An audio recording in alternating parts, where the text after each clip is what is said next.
You know how I do a lot of VTC actuator videos, but this one's also rattling, and it's also got a cam and crank out of phase code. But last time we had a broken guide up here, which is also broken, right? Not just there, but also these ones right here. So that's broken, and that's broken. Let me zoom in for you guys so you can see better.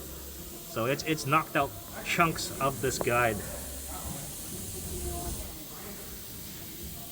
So those people who are saying to just replace the spring in the VTC actuator and that's what fixes it, they're not seeing the whole picture, because, you know, not only got broken guides, that tensioner is fully extended.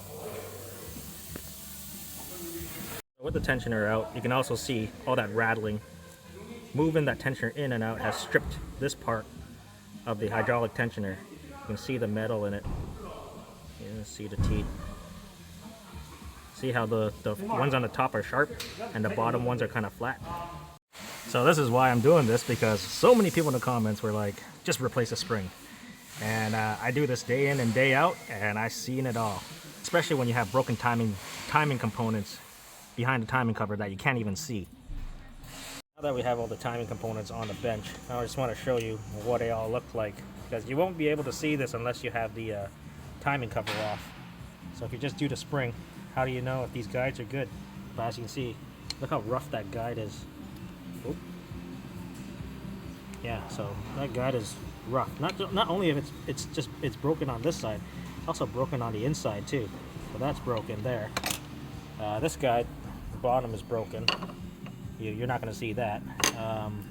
It rattling around like that. This bolt rubbed, worn down, because this part just keeps pivoting on it as it rattles, right? And let's see if I can find maybe an O-bolt or something. Yeah, probably like right there. But yeah, this is why you don't just replace the spring in the VTC actuator, because you got a whole bunch of other stuff that could be wrong. And you're basically doing the job all over again. I would say this is probably one of the worst ones I've ever seen. Usually the top one breaks, this bottom one breaks, but I've never seen this much damage on the guide that doesn't move. But I guess the chain's slapping around so much that it just, destroyed the guide here. Yeah, anyways, I got another one to do tomorrow on a Honda Fit, so I do this quite often. Things you find in used cars when they get traded in. So not long after I did that, yeah, I do another one, another VTC actually. But this one I actually called because this one, the customer was here only for service. Didn't complain about the rattling noise on startup, but I heard it when I started up in the parking lot.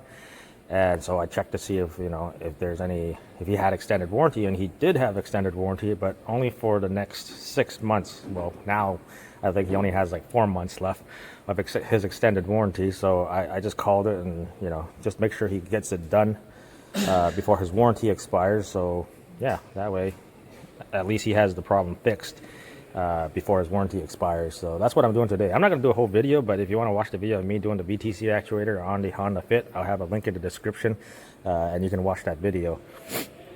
But other than that, this is my second one this week.